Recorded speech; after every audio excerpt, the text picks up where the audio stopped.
નમસ્કાર મિત્રો, ધર્મલોક ચેનલના આ વિશેષ સત્રમાં આપ સૌનું હૃદયપૂર્વક સ્વાગત છે। આજે આપણે જ્યોતિષ શાસ્ત્રના એક એવા રહસ્યમયી અને શક્તિશાળી વિષય પર ચર્ચા કરવા જઈ રહ્યા છીએ જે સાંભળીને કદાચ તમારા રૂંવાડા ઊભા થઈ જશે અને તમારા જીવનમાં આશાનું એક નવું કિરણ પ્રગટશે। આપણે વાત કરી રહ્યા છીએ વર્ષ 2026ની અને એ શનિદેવની સાડાસાતીના એ અંતિમ પ્રહરની, જે પથ્થરને પણ સોનું બનાવવાની તાકાત ધરાવે છે। 2026 એ સમય હશે જ્યારે આપણે સાડાસાતીના ભારે બોજમાંથી મુક્ત થઈ રહ્યા હોઈશું, કારણ કે 2027ના ઉદય સાથે તો આ સાડાસાતી વિદાય લઈ લેશે। પરંતુ જ્યોતિષનો એ અટલ નિયમ યાદ રાખજો કે જ્યારે શનિદેવ સાડાસાતીના છેલ્લા તબક્કામાં હોય છે ત્યારે તે તમારી કસોટીના બદલામાં તમને એ બધું જ પાછું સોંપી દે છે જે સમયના પ્રવાહમાં તમારી પાસેથી છીનવાઈ ગયું હતું। લોકો કહે છે કે સાડાસાતી બહુ તકલીફ આપે છે, પણ સત્ય તો એ છે કે જતી સાડાસાતી વ્યક્તિને એટલું બધું આપીને જાય છે કે તેની 7 પેઢીઓ પણ યાદ રાખે। વર્ષ 2026માં એક એવો સંયોગ બની રહ્યો છે જે તમને કરોડપતિની શ્રેણીમાં લાવીને ઊભા રાખી શકે છે। આ કોઈ સામાન્ય અંદાજ નથી, પણ આકાશી ગ્રહોની ગણતરી છે। શનિદેવ બરાબર તમારા ધન ભાવ પર બિરાજમાન થવા જઈ રહ્યા છે। ધન ભાવ એટલે તમારા જીવનની તિજોરી, તમારું કુટુંબ અને તમારી વાણી। જરા વિચારો, જ્યારે સ્વયં ન્યાયના દેવતા અને કર્મના માલિક તમારા ધન ભાવમાં આવીને બેસે ત્યારે આર્થિક રીતે કેવો પ્રચંડ ઉછાળો આવશે। આ એવો સમય હશે જ્યાં ધનની વર્ષા તો થશે જ, પણ પ્રશ્ન એ છે કે શું તમે એ જળને ઝીલવા માટે તૈયાર છો? અહીં મને એક દ્રષ્ટાંત યાદ આવે છે જે આપણા જીવનના સત્યને ઉજાગર કરે છે। એક મહાન ગુરુદેવ હતા જેમણે પોતાના 4 શિષ્યોને પરીક્ષા લેવા માટે બોલાવ્યા। બહાર મુશળધાર વરસાદ વરસી રહ્યો હતો। ગુરુજીએ કહ્યું, બહાર જાઓ અને મહાદેવના અભિષેક માટે જળ લઈ આવો। પહેલો શિષ્ય નાની ચમચી લઈને ગયો, થોડા ટીપા લાવ્યો। બીજો શિષ્ય ગ્લાસ લઈને ગયો, ત્રીજો ડોલ ભરી લાવ્યો, પણ ચોથો શિષ્ય મોડે સુધી પાછો ન આવ્યો। જ્યારે તે આવ્યો ત્યારે તેની પાસે એક વિશાળ ડ્રમ હતું જે જળથી છલોછલ ભરેલું હતું। તેણે કહ્યું, ગુરુદેવ, જ્યારે આકાશ ખુલ્લું મૂકીને વરસી રહ્યું હોય ત્યારે હું નાનું પાત્ર લઈને કેમ જાઉં? બસ આ જ વાત આપણા જીવનને લાગુ પડે છે। શનિદેવ 2026માં ધનનો વરસાદ કરશે, પણ તમે તમારા મનનું પાત્ર કેવડું રાખ્યું છે? શું તમે ચમચી જેટલી મહેનત કરીને ડોલ જેટલા ફળની આશા રાખો છો?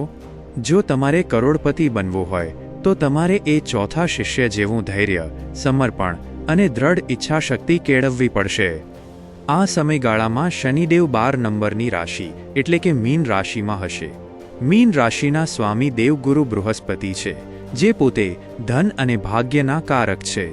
જ્યારે શનિ અને ગુરુના પ્રભાવનો આ સમન્વય થાય ત્યારે સમજી લેવું કે આર્થિક ઉન્નતિના દ્વાર ખુલી ગયા છે।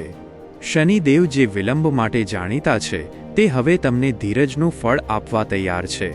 છેલ્લા 6 થી 7 વર્ષમાં તમે જે અપમાન સહન કર્યું છે, જે રાતો જાગીને કાઢી છે, તે દરેક આંસુનો હિસાબ શનિદેવ વ્યાજ સાથે ચૂકવશે।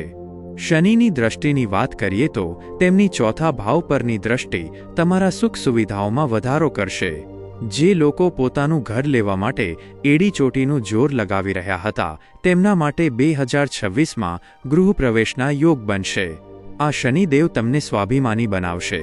સૂર્ય પાસે અહંકાર હોય છે, પણ શનિ તમને આત્મસન્માન આપે છે। માટી જ્યારે કુંભારના ચાકડા પર ચડે છે ત્યારે તેને બહુ માર ખાવો પડે છે, પણ અંતે તે એક સુંદર પાત્ર બને છે। તમારી સાથે પણ આ જ થયું છે। શનિદેવે તમને તપાવીને કુંદન બનાવ્યા છે। શનિની 7મી દ્રષ્ટિ 8મા ભાવ પર છે, જે ગૂઢ રહસ્યો અને અણધાર્યા ધનનો ભાવ છે। આ એવો ભાવ છે જેને પાતાળ કહેવાય છે।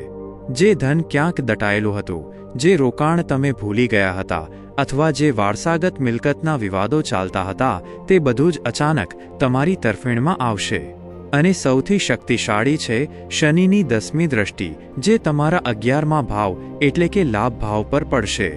વેપારમાં વૃદ્ધિ, નોકરીમાં મોટું પ્રમોશન કે સમાજમાં મોટું પદ માઇનસ, આ બધું જ વર્ષ 2026માં લાઈન લગાવીને તમારી સામે આવશે।